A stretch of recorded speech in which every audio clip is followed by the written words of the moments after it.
Hey! Here's today's tip to help you be prepared for an emergency situation. Enjoy!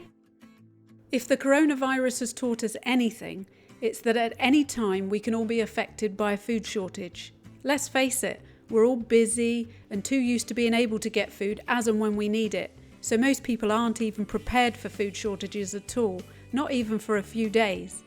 You don't want to wait for an emergency situation to occur or for the food supply chain to be disrupted again, or you'll only find yourself competing with thousands of other people, all descending on the supermarkets and panic buying last minute.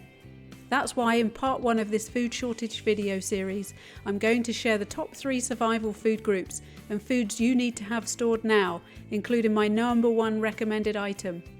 And remember, as you go through this video, if you are on a tight budget, start buying a little at a time and stock up now so that you're ready to keep yourself and your family safe by being smart and being prepared.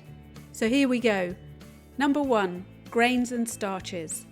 Cereals. To make sure you're getting plenty of fibre and other nutrients, try to focus on buying and storing healthier cereals like porridge or no added sugar or salt muesli or shredded whole wheat. Pasta. Pasta can be stored for a long time and is really easy to prepare. All you need is some boiling water. It's also high in carbohydrates, so will provide you and your family with sustained energy. Pasta is usually cheap to buy too, so is great if you're trying to stock up for a food shortage on a budget. Potatoes. If you've got a root cellar or some form of cold storage, great, as you can store potatoes for a fairly long time. As an alternative, you can stock up on canned, boxed or packet mashed potatoes or hash brown mixes with a decent shelf life. Rice. Rice is a great source of energy and another important item to store, especially if you're on a tight budget. Basmati rice is overall the best choice, as it has the most amount of vitamins and minerals. Again though, like pasta, check the expiration dates, as white rice, like jasmine and basmati, can last forever, but brown rice usually spoils a lot quicker. Other grains. I have already mentioned oats as a cereal, but oats can also be used as a binder for bean burgers or a stew thickener, or even ground into flour. Other grains to consider storing are things like cornmeal, quinoa, buckwheat or spelt, depending on your preference really. Number 2, fruits and vegetables. Canned. Canned fruits and vegetables can be just as nutritious as fresh or frozen ones, and they can retain good levels of important vitamins and minerals. It's a good idea to choose a variety, like peas, carrots, tomatoes, peaches, applesauce, cherries, and also things like spaghetti sauce, and different flavoured soups too, as this will help to avoid getting bored of eating the same thing, especially if you don't know how long your food insecurity will last. Dried fruits. Dried fruits usually have a decent shelf life and are also loaded with fibre and other vitamins and nutrients like vitamin C, iron and protein. Again, storing a good variety of these things like banana chips, cranberries and raisins is great. Number 3, meat and protein. Beans and lentils. There's a reason why beans and lentils, along with rice, are typical survival foods.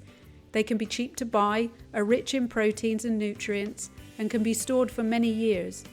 Canned beans are more practical to store than dried beans, and are easier and quicker to prepare though, so be sure to stock up on your favourite, whether it's lentils, kidney beans, pinto beans, which are my favourite by the way, or black beans. Canned meat.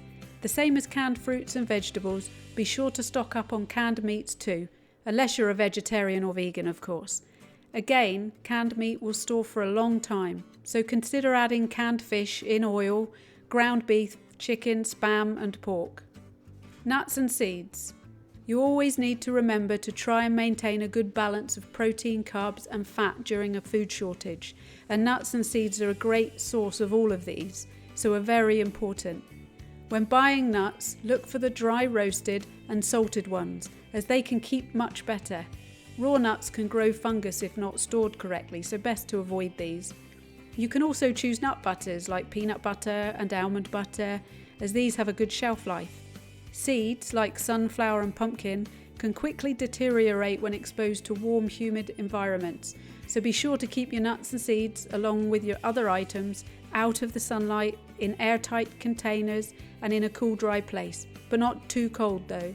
So, I'm about to reveal my #1 favourite item. What do you think it is? Before I do, be sure to watch part 2 of this video by clicking on the link at the end, where I cover some very important store cupboard ingredients to complete this list. And click the subscribe button now so that you can think like a yo-yo survivor, get more of these videos and be prepared for when you're on your own. My #1 favourite item. Flour. Flour, in my opinion, is one of the best survival foods to have stockpiled if there's a food shortage, as you can mix it with salt, yeast, sugar and water and make dough for bread, donuts, rolls, pancakes, a pizza base and other things. White flour generally keeps longer than whole wheat and gluten-free flour, so remember to check the expiration dates. You can also look at storing packet, pancake and waffle mixes too. Again, check the expiry dates. To help, I've put a shopping checklist in the description, and remember to check out part 2 of this video. Let me know in the comments too the types of food you plan to store and any other tips and information you'd like to share about your very own emergency food supply. And share this video with your family and friends too, so that they can be smart and be ready in case of a food shortage or disruption in the food supply chain. I hope you really enjoyed this video. If you'd like to receive more survival tips, click subscribe and then the notification bell. And check out the other great videos on this channel. Oh, and if you love the gear I'm wearing too, check out the links in the description. Stay safe!